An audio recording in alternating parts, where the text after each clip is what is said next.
Halo, assalamualaikum warahmatullahi wabarakatuh.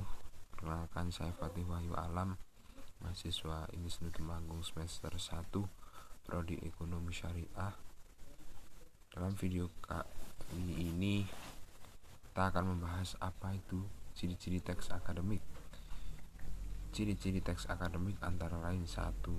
Bersifat sederhana dalam struktur kalimat.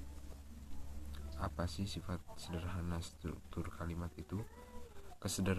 Kesederhanaan teks akademik terlihat dari struktur kalimat yang sederhana, mulai dari penggunaan kalimat simpleks. Yang kedua, padat informasi. Padat informasi di sini dimaksud padat pada teks akademik adalah padat akan informasi dan padat akan kata-kata leksikal. Informasi dipadatkan melalui kalimat simpleks dan melalui nominalisasi. Kemudian ciri-ciri yang ketiga adalah padat kata leksikal. Teks akademik sendiri lebih banyak mengandung kata leksikal atau kata isi, atau kata lain nomina, verba, predikator, adjektiva, dan adverbia tertentu daripada kata struktural seperti konjungsi, kata sandang, proporsi, dan lain sebagainya.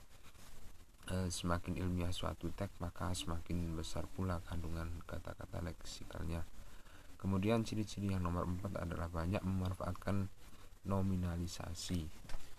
Nominalisasi sendiri yaitu ditentukan bahwa dalam realisasi teks ditemukan bahwa dalam realisasi leksis pada teks-teks akademik yang dicontohkan, nominalisasi digunakan untuk memadatkan informasi. Kemudian ciri-ciri yang kelima yaitu banyak memanfaatkan metafora gramatika melalui ungkapan inkongruen. Metafora gramatika sendiri adalah pergeseran dari satu jenis ke jenis leksis lain, atau dari tatanan gramatika yang lebih tinggi ke tatanan gramatika yang lebih rendah. Kemudian ciri-ciri yang nomor 6 adalah banyak memanfaatkan istilah teknis. Istilah teknis sendiri merupakan penanaman kepada sesuatu dengan menggunakan nomina yang antara lain dibangun melalui proses nominalisasi. Kemudian untuk ciri-ciri yang ketujuh, bersifat taksonomik dan abstrak. Apa sih taksonomi dan abstrak? Taksonomi sendiri adalah pemetaan pokok persoalan melalui klarifikasi terhadap sesuatu. Teks akademik dikatakan abstrak karena pokok persoalan yang dibicarakan di dalamnya seringkali merupakan hasil dari pemformulasian pengalaman nyata menjadi teori. Kemudian ciri-ciri yang ke-8, banyak memanfaatkan sistem pengacuan eksfora.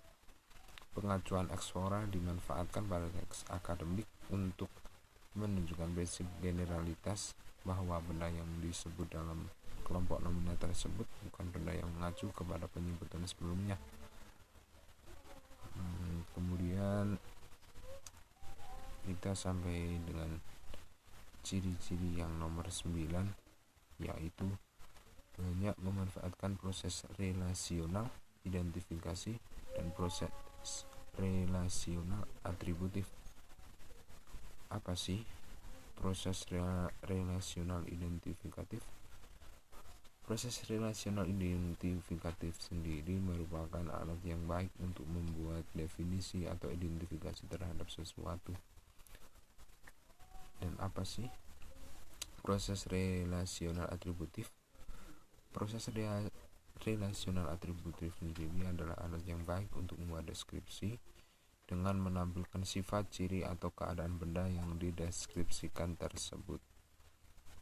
Kemudian kita sampai ciri-ciri yang ke-10.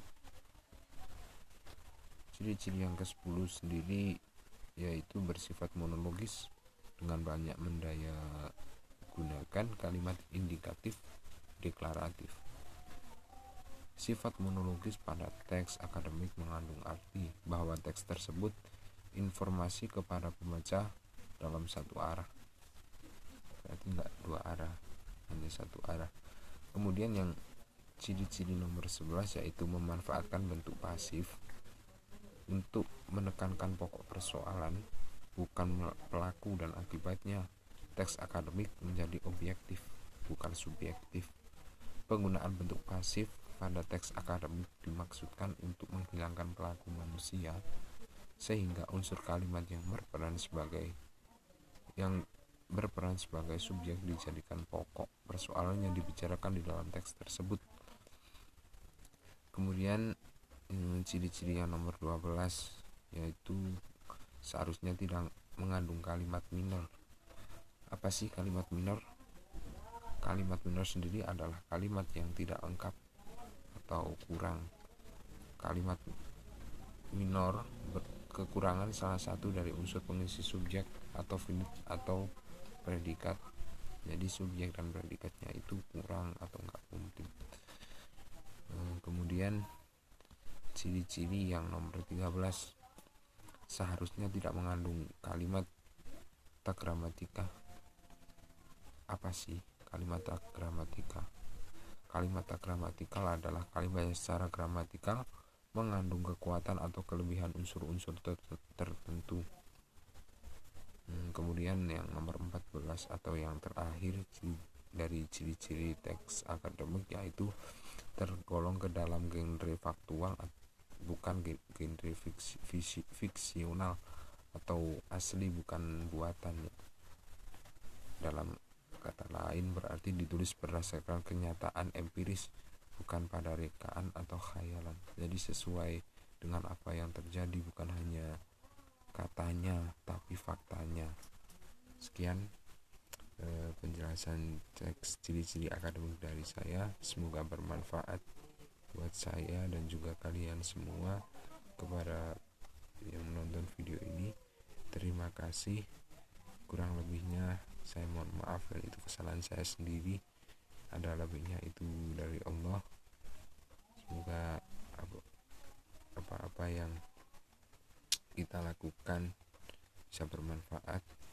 Terima kasih atas waktunya menyematkan menonton. Saya akhiri. Assalamualaikum warahmatullahi wabarakatuh.